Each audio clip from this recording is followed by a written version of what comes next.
رب تبارک و تعالی ان دونوں لوگوں سے پوچھے گا، جنتیوں کو بھی اور دوزخیوں کو بھی۔ کہا اس کو پہچانتے ہو؟ اس کو پہچانتے ہو؟ یہ کیا چیز ہے؟ سب پکار کر کہیں گے ہاں مولا ہم پہچانتے ہیں، یہ موت ہے، یہ موت ہے جو ہمارے ہاں آیا کرتی تھی۔ موت کو سب پہچانیں گے۔ تب رب تعالیٰ فرشتوں کو حکم فرمائے گا موت کو اب ذبح کر دو۔ موت کو سب کے سامنے ذبح کر دیا جائے گا، ایک مینڈھے کی شکل کی چیز لا کر کے، اور رب تعالیٰ اس وقت فرمائے گا اب نہ جنتیوں پر موت آئے گی نہ دوزخیوں پر موت آئے گی، موت ہے ہی نہیں۔ تو اب جس کو جو سہنا ہے وہ سہنا ہوگا۔ تم 10 بار جلائے جاؤ گے تو بھی مرنا نہیں ہے، تم 10 بار کاٹے جاؤ تو بھی مرنا نہیں ہے۔ اب رب تعالیٰ قرآن میں فرماتا فی ناری جہنم و فیہا خالدون، دوزخ کے عذاب میں، دوزخ کی آگ میں ہمیشہ ہمیش کے لیے چلے جاؤ۔ میں نے خطبے میں یہی آیت شروع میں پڑھی تھی، سأصلیہ سقر وما ادراک ما سقر۔ اللہ فرماتا ہے میں تمہیں جھونک دوں گا دوزخ میں، اور تم کیا جانتے ہو کہ دوزخ کیا ہے؟ دوزخ کیا ہے؟ اللہ تعالیٰ نے قرآن پاک میں اس کے متعلق فرمایا ہے وما ادراک ما ہی نار حامیہ۔ تمہیں پتہ ہے کہ یہ کیا ہے؟ کہ اس دن دوزخ کے سلسلے میں، اور نبی پاک صلی اللہ تعالیٰ علیہ وسلم سے جبرائیل امین نے قسم لے کر کے فرمایا یا رسول اللہ صلی اللہ علیہ وسلم، اگر دوزخ کے اندر سے ایک سوراخ کھول دیا جائے دنیا کی طرف تو پوری دنیا صرف اس سوراخ کی گرمی سے مر جائے گی، پوری دنیا میں موجود لوگ ختم ہو جائیں گے اگر ایک سوراخ دوزخ کا کھول کر کے دنیا کی طرف کر دیا جائے۔ اور یہ بھی فرمایا کہ جو جہنم کے فرشتے ہیں عذابات دینے کے لیے، ان فرشتوں میں سے ایک فرشتہ بھی دنیا میں اتر جائے تو اس کی ہیبت سے لوگوں کے بھیجے پھٹ جائیں، اس کی ہیبت سے لوگ زمین بوس ہو جائیں، بے ہوش ہو جائیں، ایک فرشتے کو دیکھنے کی تاب نہیں رکھتے دنیا میں۔ عزیزان گرامی وقار، وہ ہے دوزخ، یہ ہے جہنم، جس کی متعلق ابھی میں نے جو کہا وہ شاید 5% بھی نہیں کہا ہوگا، مختصر سی بات میں اس لیے آج یہ آپ کے سامنے رکھا کہ لوگوں کو یہ ہلکا لگتا ہے کہ دوزخ سے آزاد ہو رہا ہے، کوئی جیل ہے کہ یہاں سے آزاد ہو گیا، پہلے وہاں پر بھی کھانا پانی سب چل رہا تھا۔ دوزخ، جہنم، جس کے تصور سے رونگٹے کانپ جائیں جسم کے اندر۔ صحابہ ڈرتے تھے، اولیاء ڈرتے تھے، انبیاء ڈرتے تھے، جن کے لیے میرے آقا صلی اللہ تعالیٰ علیہ وسلم نے بشارت دے دی تھی جنت کی، اس کے باوجود وہ خوف سے تھراتے تھے۔ دوزخ کا ذکر آتا قرآن پاک میں تو اللہ نے سورہ فجر میں فرمایا کلا اذا دکت الارض دکا دکا وجاء ربک والملک صفا صفا وجیء یومئذ بجہنم۔ یہ وہ دن ہوگا جب پوری زمین ہلا دی جائے گی، ہلا دی جائے گی، سب کچھ ہل جائے گا، اور فرشتے صف در صف اللہ کی بارگاہ میں ہیبت سے کھڑے ہوں گے، کسی کی بات کرنے کی ہمت نہیں ہوگی۔ اور اس وقت دوزخ کو لایا جا رہا ہوگا، اور دوزخ کو لائے جانے کا جو منظر بتایا گیا ہے، اللہ اکبر، 70,000 فرشتے جب اسے کھینچ رہے ہوں گے، پورے محشر میں ایک ہلچل ہوگی، پورے محشر کے میدان میں ایک عجیب سی ہلچل ہوگی کہ جہنم کو لایا جا رہا ہے، دوزخ کو لایا جا رہا ہے، اور ہر ایک ڈرا ہوا ہوگا، نہ جانے کس کا نام آئے گا، پتہ نہیں کس کو وہاں جھونکا جائے گا۔ اور دوزخ کی زبان بھی ہے، وہ آگ اگل رہی ہوگی اور جہنمیوں کی طرف بہت تیزی سے دیکھ رہی ہوگی۔ یہاں تک کہ ایک حدیث میں یہ بھی ملتا ہے نبی اقدس صلی اللہ تعالیٰ علیہ وسلم قیامت کے دن اس دوزخ کو دیکھ کر کے رو رہے ہوں گے، میرے آقا صلی اللہ تعالیٰ علیہ وسلم، اے اللہ آخر اس دوزخ کو لایا گیا، کیا اس میں اب میری امت کو جھونکا جائے گا؟ حضور اکرم صلی اللہ تعالیٰ علیہ وسلم اس دن دوزخ کے ان حالات کو دیکھ کر رو رہے اللہ کریم کی بارگاہ میں۔ عزیزان گرامی وقار، اس سے آزادی کے لیے جو اولیاء کرام رویا کرتے تھے وہ معمولی چیز نہیں ہے۔ آج تو ہماری کیفیت یہ ہے دوزخ دوزخ دوزخ، کچھ رہ ہی نہیں گیا، ہلکے انداز میں بولنا، ہلکے انداز میں سن لینا اور چلے جانا۔ کیا ہمارے دلوں پر کچھ اثر ہوتا ہے؟ کیا ہماری آنکھیں بھیگتی ہیں اس نار دوزخ سے جس کا صرف اور صرف تذکرہ سن کر کے ہمارے اندر ایمان ہو تو تڑپ جانا چاہیے کہ اے اللہ میں تیری دوزخ کے عذاب کو سہنے کے قابل نہیں. آج موم بتی میں میری انگلی جل جائے تو میں برداشت نہیں کر پاتا، تو پھر اس دوزخ کا کیا حال ہوگا جس کے متعلق حضور صلی اللہ علیہ وسلم فرماتے ہیں دنیا کے جتنے بڑے اونٹ ہوتے ہیں اتنا بڑا تو دوزخ کا ایک بچھو ہوگا. ایک بچھو ہوگا، اونٹوں کے برابر کے بچھو ہوں گے. اور سانپوں کا ڈنک ایسا ہے کہ وہ سانپ کا ڈنک کسی پہاڑ پر بھی یہاں کی وہ مار دے سانپ دوزخ کا تو پہاڑ کے اندر ٹکڑے ٹکڑے ہو جائیں، پاش پاش ہو جائے.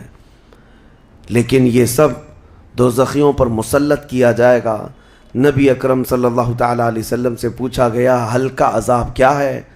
آپ فرماتے ہیں آگ کی جوتیاں پہنائی جائیں گی جس کی گرمی سے تانبے یا پیتل کی پتیلی میں کوئی پانی جیسا پکتا ہے ایسا اس کا بھیجا پک کر ابل رہا ہوگا، اور وہ یہ سمجھے گا کہ میں سب سے بڑے عذاب میں مبتلا ہوں. حضور فرماتے جبکہ وہ سب سے ہلکے عذاب میں ہوگا. اور جو دردناک عذاب ہے، جو ذلت والا عذاب ہے، جو بڑا عذاب ہے، اس کا تو اندازہ ہی نہیں. لیکن یہ تمام حالات اس رمضان کے اخیر عشرے میں اسی لیے عرض کر رہا ہوں کہ یہ عشرہ وہ مبارک ہے کہ جس کے متعلق حدیث میں ہے کہ اس میں اللہ تعالیٰ بہت سارے لوگوں کو دوزخ سے آزاد کرتا ہے. وہ کون لوگ ہوں گے جو دوزخ سے آزاد ہو رہے ہوں گے؟ کاش ان کو طلب ہوتی کہ ہم دوزخ سے آزاد ہوتے اس آخری عشرے میں، ورنہ آخری عشرے میں تو لوگ رات بھر کیرم کھیلنے میں گزار رہے ہیں، رات بھر فٹ بال اور کرکٹ کھیل کر کے، جبکہ بخشش کی راتیں ہیں. اللہ کریم ارشاد فرما رہا ہے ان راتوں میں مجھ سے مانگ لو میں تمہیں جہنم سے آزاد کروں گا. کس کو پڑی ہے؟ کس کو پڑی ہے؟ ہر کوئی یہ سوچتا ہے کہ رات کس طرح سے بتائیں. لوگ اپنے رات کے ٹائم پاس کرنے کے لیے الگ الگ ہیلے بہانے ڈھونڈ رہے ہیں. کسی کو لوڈو کھیلنا ہے، کسی کو کیرم کھیلنا ہے، کسی کو کرکٹ کھیلنا ہے. او امت مصطفیٰ تمہاری قسمت کیا ہو گئی؟ تمہاری سوچیں اور تمہاری فکریں کیسے بدل گئی؟ زندگی تو کھیل کود میں گزری ہی ہے، کیا یہ آخری عشرہ بھی تم اسی طرح کھیل کود میں گزارو گے؟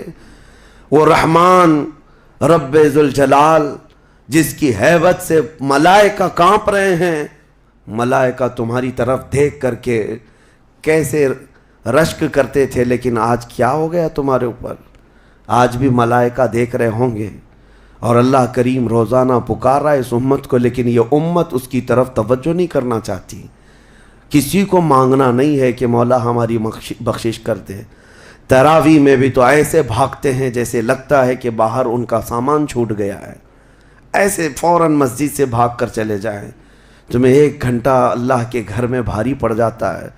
کوئی حافظ اگر 10 منٹ زیادہ کر دے تو اس کے اوپر بمباریاں ہو جاتی ہیں. لوگوں کو ایسا لگنے لگتا ہے جھیلا دیا آج تو اس نے، کس کام میں؟ ارے میرے عزیزو، جو جنتی خواتین کی سردار ہے میرے مصطفیٰ کی بیٹی، سجدے سے سر اٹھاتی تھی صبح کے وقت، پھر یوں کہتی تھی کہ مولا تیری راتیں کتنی چھوٹی ہو گئی کہ میرا سجدہ پورا نہیں ہو پاتا. تیری راتیں کتنی چھوٹی ہو گئی کہ میرا پورا سجدہ نہیں ہو پاتا. اور تم یہاں پر رکعتوں کو گن گن کر کے بھاگنے کی فراق میں ہو.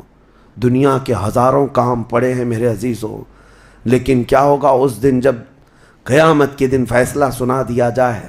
اس دن سوائے اس کے کچھ نہیں کہو گے کہ اے اللہ ربنا اخرجنا نعمل صالحا، اے اللہ ہم کو یہاں سے نکال دے، ہم نیک کام کر کے آئیں گے.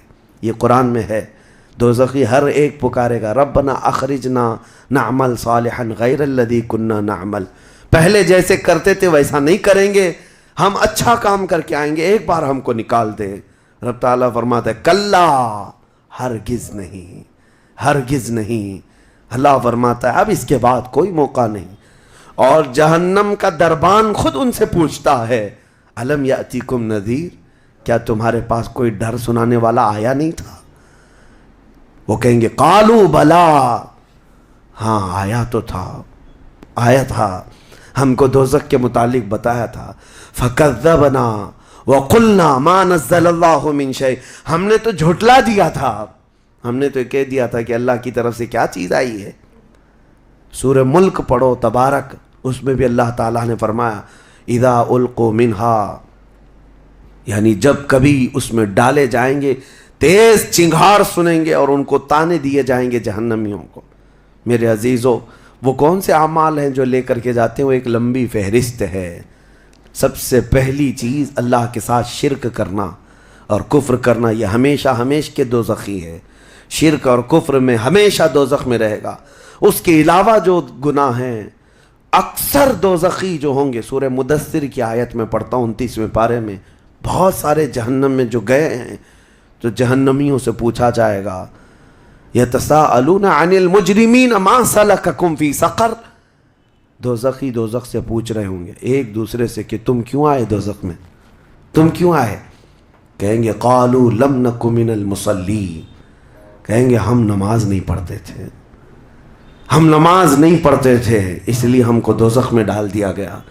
ولم نک نطعم المسکین، اور ہم مسکین کو کھانا نہیں کھلاتے تھے، ہم کسی مسکین کو کھانا نہیں کھلاتے تھے، دوزخ میں لائے گئے۔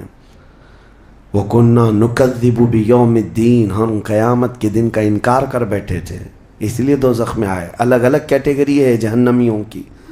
میرے عزیزوں، بات طویل ہے لیکن میں صرف اتنا احساس دلانا چاہتا ہوں، جب تمہارے پاس اتنا حسین موقع آ گیا، خاص کر دیا گیا کہ یہ عشرہ دوزخ سے آزادی کا عشرہ ہے، تو کیسے دوڑنا چاہیے، کیسے بھاگنا چاہیے طلب میں کہ اے مولا میرا یہ کمزور جسم گناہ آلود ضرور ہے، نفس امارہ کا شکار ضرور ہے، لیکن مولا تیری وحدانیت کا قائل ہے، تیری ربوبیت اور تیری عظمت کے پکار سے ہی میں زندہ رہا۔ آج مولا میری خطاؤں کو درگزر کر دے۔ ایک بار بھی اگر تم اس کے سامنے روئے تو جانتے ہوگا کیا، قیامت کے دن جب دوزخ کی آگ بھڑک کر کے امت مصطفیٰ کی طرف آ رہی ہوگی، میرے آقا فرماتے ہیں امتی دوڑ دوڑ کر کہہ رہے ہوں گے ہم نمازی تھے، کوئی کہہ رہا ہوگا ہم حاجی تھے، کوئی کہہ رہا ہوگا ہم خیرات کرنے والوں میں سے تھے۔ جہنم کی آگ رکتی نہیں ہے، تیز بڑھتی چلی جاتی ہے۔ جبرائیل امین علیہ السلام ایک پیالہ پانی کا لا کر حضور کی بارگاہ میں دیتے ہیں، عرض کرتے ہیں یا رسول اللہ یہ اس آگ پر آپ چھڑک دیجئے۔ نبی پاک صلی اللہ تعالیٰ علیہ وسلم اس پیالے پر جو پانی تھا اس سے آگ کے اوپر چھڑکتے ہیں تو آگ ٹھنڈی ہو جاتی، کافی دور چلی جاتی ہے، امت بچ جاتی ہے۔ حضور پاک صلی اللہ علیہ وسلم ان سے پوچھتے ہیں اے جبرائیل یہ کون سا پانی ہے؟ جبرائیل کہتے ہیں یا رسول اللہ آپ کی امت کے وہ لوگ جو تنہائی میں اپنے رب کو یاد کر کے روتے تھے، ان کے آنسوؤں کا پانی میں نے جمع کر لیا تھا۔ یا اللہ کریم کو بڑا پسند ہے وہ آنکھوں سے نکلا ہوا قطرہ، میں نے آپ کی امت کے ان خشیت ربانی میں رونے والوں کے آنسوؤں کو جمع کیا اور آپ کی بارگاہ میں آج پیش کر دیا۔ اسی لیے فرمایا گیا کہ خوف خدا سے رونے والی آنکھ کو اللہ تعالیٰ دوزخ میں نہیں جلاتا، دوزخ میں نہیں جلاتا۔ ایک آنسو کا قطرہ دوزخ کی آگ کو ٹھنڈا کرنے کے لیے کافی ہے، لیکن جب دل سخت ہو جائے تو کہاں کا آنسو، کون سے آنسو؟ جب دل پتھر کی طرح ہو جائے تو کون سے آنسو؟ ہم کو کس بات کی پڑی ہے؟ ہاں اگر 4 روپیہ گم ہو جائیں تو آنکھیں رونے لگ جاتی ہیں۔ دیکھو ابھی اگر تمہارا موبائل، گھڑی، پرس گم ہو جائے تو رونے لگ جاؤ، گھر میں کسی کے ساتھ کچھ ہو جائے تو رونے لگ جاؤ۔ دنیاوی چیزوں میں تو ہمارا دل لگا ہوا ہے، ہماری آنکھیں بہتی بھی ہیں تو دنیا کے کھونے پر رونا، دنیا کے جانے پر۔ ہماری اولاد بھی دنیا ہے، ہماری بیوی بھی دنیا ہے، ہمارے ماں باپ، یہ ساری دنیا ہے جن کے غم میں تو ہم رو لیتے ہیں۔ لوگوں یہاں تو ہم نے دیکھا ہے جھوٹی دوستی ہے، جھوٹی دوستی ہے، کسی دوست کی دوری پر ہی پتہ نہیں کتنے کتنے دن روتے ہیں، جبکہ وہ دوست نہ تمہاری قبر میں بیٹھنے کو تیار ہے نہ حشر میں تمہاری شفاعت کے لیے تیار ہے۔ ہم ایسوں کے لیے تو روتے رہ گئے، لیکن جو تمہارے لیے جان سے زیادہ قریب رسول ہے، قیامت کے دن انا لہا پکار رہا ہو، اس رسول کے لیے ہم کب روئے تھے؟ اس رسول کے فراق میں ہم کہاں روئے؟ یہ ہم لوگوں میں سے تھوڑی نہ ہے، وہ الگ لوگ تھے جنہوں نے پکارا تھا تنم فرسودہ جہاں پاراز ہجراں یا رسول اللہ، اے اللہ کے رسول آپ کی جدائی کے غم میں میرا تو جسم پھٹا جا رہا ہے۔ وہ الگ لوگ تھے، وہ الگ لوگ تھے۔ آج ہمارے غم کے آنسوں کسی اور کے لیے ہو جاتے ہیں، اسی لیے بدلو میرے عزیزوں، آخری عشرہ ختم ہونے سے پہلے پہلے اپنے آپ کو اللہ کے حوالے کر دو، اور کیوں کہو کہ مولا اب ہم میں سے کسی کو یہ نہیں معلوم کہ یہ عشرہ ختم ہونے کے بعد ہماری زندگی میں دوسرا رمضان رکھا بھی ہے یا نہیں پتا۔ اس رمضان کا چاند ختم ہو جائے، شوال آتے ہی یہ ساعتیں ختم ہو جائیں گی آپ کی، اس کے بعد ایک جمعہ بچ گیا آپ کے پاس، آخری جمعہ، یہ ایک ہفتہ رہ گیا، اور اس کے بعد رمضان ختم ہوگا، اور کوئی گارنٹی نہیں ہے اگلا رمضان تم دیکھو گے۔ پچھلے رمضان جنہوں نے میرے سے مصافحہ کیا تھا، جو میرے ساتھ بیٹھے تھے، آج وہ قبرستان میں ہیں، میں جانتا ہوں، میں جنازہ اٹھایا ہوں، میں نے جنازہ پڑھا ہے، جو رمضان المبارک میں بالکل صحت مند تھے، لیکن اس رمضان تک ان کی زندگی نہیں رکھی گئی تھی، وہ جا چکے۔ لیکن میں یہ کہتا ہوں جانا تو مجھے بھی ہے، جانا تو آپ کو بھی ہے۔ ہم میں سے یہ نہیں معلوم کہ آخری رمضان کو ہم قدر کے ساتھ گزاریں یا اسی طرح بے قدری میں گزارتے ہیں۔ میں بچوں سے کہتا ہوں یہ پلان کرنا، یہ منصوبے کرنا چھوڑ دو۔ آج کی رات کتنی گپیں لگائیں گے، آج کی رات کتنا کھیلیں گے، آج کی رات ٹائم کیسے بتائیں گے۔ میرے عزیزو، آج کی رات سوچو یہ کہ میرے مولا کو کیسے مناؤں گا۔ ہر رات یہ سوچو کہ میرے رب کو آج کیسے میں مناؤں، وہ کن الفاظ سے مانتا ہے، وہ کن باتوں سے رب تبارک و تعالیٰ خوش ہوتا ہے۔ اس تمنا اور اس فراق میں رہو۔ بہرحال اللہ کریم کی بارگاہ میں یہی دعا کرتا ہوں کہ مولا ہم اگرچہ تیری جنت میں جانے کے قابل نہیں، لیکن مولا تیری دوزخ کا عذاب سہنے کے بھی قابل نہیں۔ بس مولا بات اتنی سی ہے، تو اگر فضل کر دے تو ہم گنہگار بھی تیری جنت میں داخل ہو جائیں گے۔ الہی لست للفردوس اہلا ولا اقوى على نار الجحیم فاغفر ذنوبی بفضل جودک یا اللہ، فاغفر ذنوبی بفضل جودک یا اللہ، وآخر دعوانا الحمد للہ رب العالمین۔